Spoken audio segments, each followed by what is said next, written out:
Hello, and welcome to another episode of Solipsist Watched. I'm your host, the Social Solipsist, and this week I watched The Pirate from 1948. Now, I've talked a little bit before about musicals, and in particular musicals from like the 40s and 50s, and how this era is sort of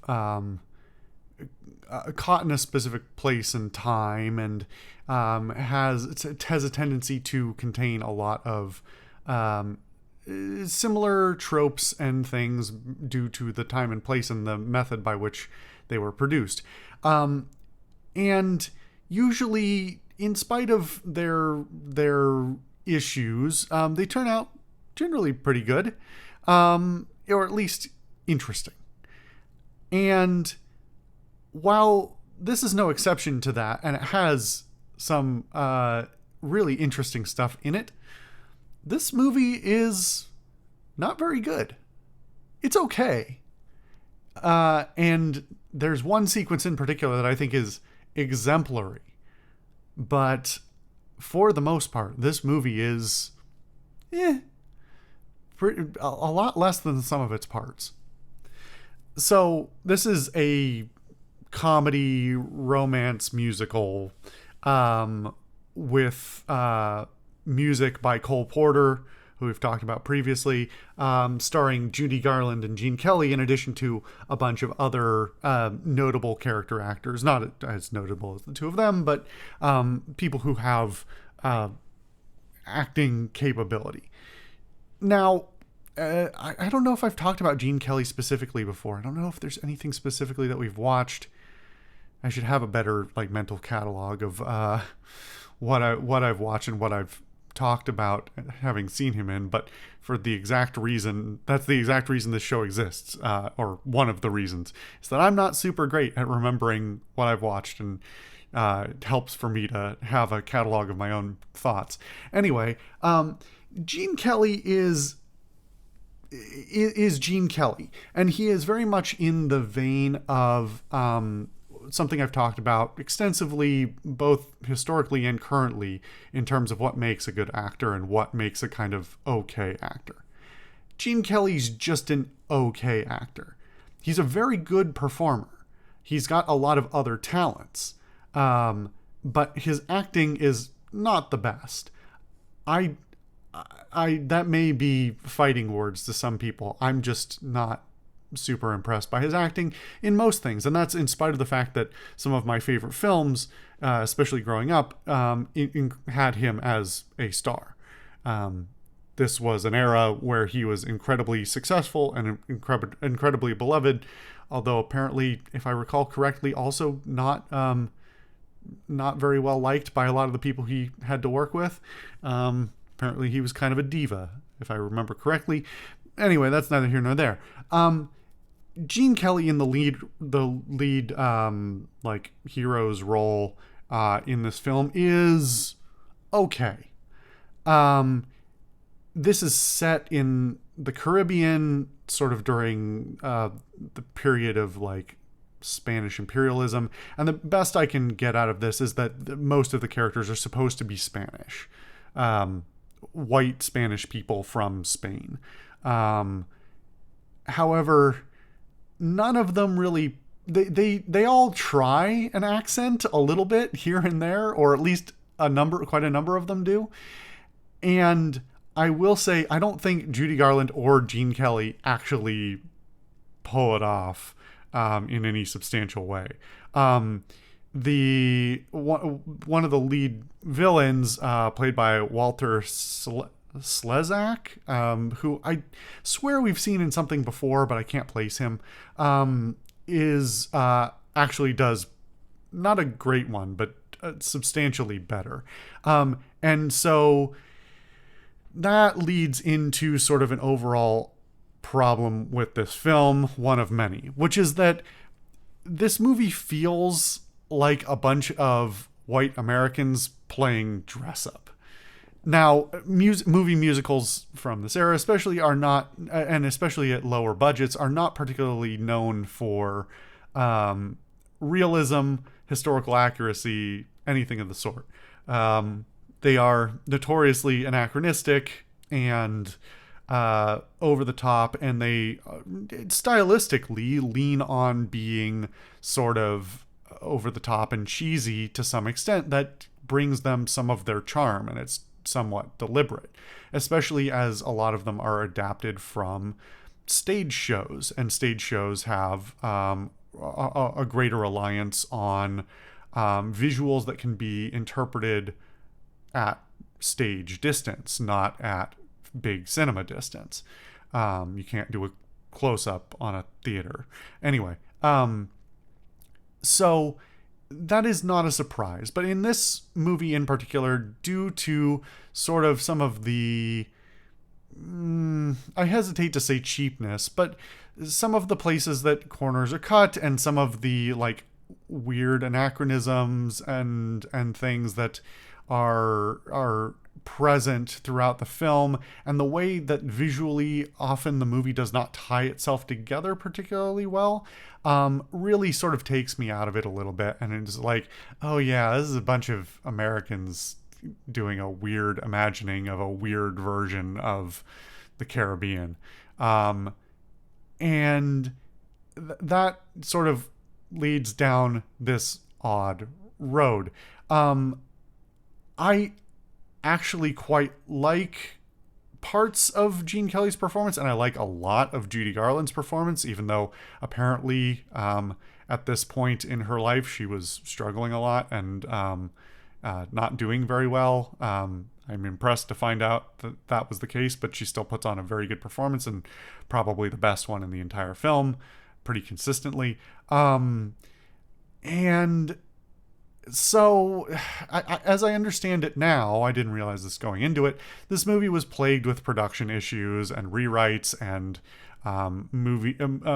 songs and scenes that were cut, and that totally suddenly makes the movie make more sense, because the movie feels like a very thin plot for to excuse or introduce a series of musical song and dance numbers, and some of them go on too long. And this really feels like something that was this was a movie that was found in the edit. They hacked together something that worked well enough, and they shipped it out because they'd already spent a lot of money on this thing. And so the plot is very thin, and while that's not unusual for a comedy musical romance, usually it means it's more movies in this genre are more reliant on character development, and the plot that they have has to be really super clear so that you're not worried about it, you're not distracted when you're trying to enjoy the song and dance, you know. And so when the scenes sort of string together in a somewhat haphazard fashion, and the motivations of the characters and the dynamics between them are sometimes limited in the way they don't, there aren't a lot of them, and they're not delivered super well. And on top of that, some things that have aged poorly, especially when it comes to sort of the treatment of women. Obviously, it's bad enough to be a woman in the 1940s in the US. It's worse to be a woman in in the Caribbean, treated as basically property, and something to be married off for money, and so on and so on. So there are ways to dance around those topics without, or the latter topic, without having it impinge on your more modern movie. But some of it feels kind of bad. Anyway, I'm digressing a little bit. That is not to say that this doesn't have some good performances and some good scenes in it. In fact, there is one somewhere towards the middle, little past the middle, that I think is fantastic. One of my favorite scenes I've seen in a movie of any kind, and especially in like a comedy musical.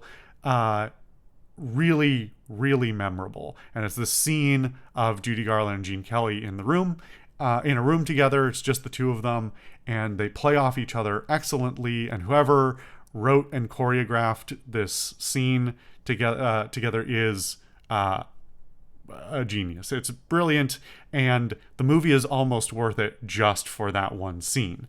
If you do choose to go and watch this, you'll know it's coming because Gene Kelly dons what I'm going to call his purple outfit.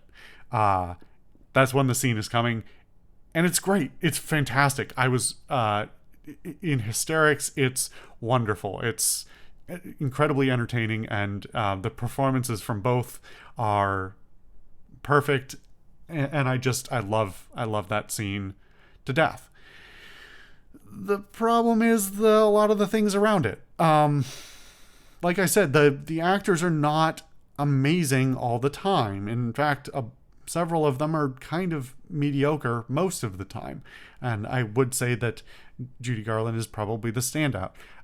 The production values, while looking like they are expensive, don't really tie together all that well all the time. The visually speaking, visually and narratively speaking, the way that it transitions from scene to scene feels cheap even when it isn't. The music, despite being composed by Cole Porter, one of the legends of musical cinema and musical theater, are mostly completely unmemorable. And I am going to digress for 1 second about the music, because there is one song that is incredibly memorable, called Be a Clown. And the reason it's memorable is because 4 years later, I've never seen this movie before. A movie I have seen many, many times is Singin' in the Rain. And that is still, to this day, to my opinion, kind of very near or at the top of what musical comedy romance films are capable of. And Be a Clown, this movie, The Pirate, came out 4 years before it. The song Be a Clown in this film, written by Cole Porter, it came on and I was like, that's just Make 'Em Laugh from Singing in the Rain. And I went and looked it up. It's a different composer. This is apparently very well known. And yeah, it's so close. Like, the lyrics are different, but the instrumentation is the same. Everything about it is like, it's the same. There's no debate here. If this went to like a modern copyright court, it would be laughed into a summary decision, because it is so obvious. And it's perfectly possible that the composer for Make 'Em Laugh seriously didn't, but I have a hard time believing it. It's it is so close. It's unbelievable. The unfortunate part is, Be a Clown's not a very good song. Because the lyrics are not very good, because they don't fit that well in the rest of the movie. Like, they sort of make sense in context, but not that well. And the lyrics are not as tight, and while the music is obviously excellent and the same as Make 'Em Laugh, which I love so dearly, Make 'Em Laugh is undeniably the better version of the song, assuming they were copied. So it's just, even in its moment of this song should be good because it's the same as the song I really like, it's not that good, and it doesn't work out of context that well, and it doesn't work in context that well. So overall, like, there's a lot of things to like about this film. Like, it is Gene Kelly. It is like a bunch of performers who are talented. It is some genuine production values and things like that. but it doesn't come together to be more than its parts. And for everything that you would look at listed, all the stats, so to speak, of this film would suggest that it's a much better film than it is. Now, if you wanna watch it, then I'm not gonna say it's going to be a waste of your time, especially if you're curious about this sort of genre and don't have a lot of experience with it. If you just want to see the best parts of this film, I would say probably go online and look up the scene I'm talking about with that I was so in love with, and then also check out the Be a Clown song if you're just curious how close it is. Just see them side by side, because damn. It's really a shame, because this should be fantastic, and it kind of isn't. Anyway, thank you guys for watching another episode of Solipsist Watched. I've been your host, the Social Solipsist, and I'll see you guys next time.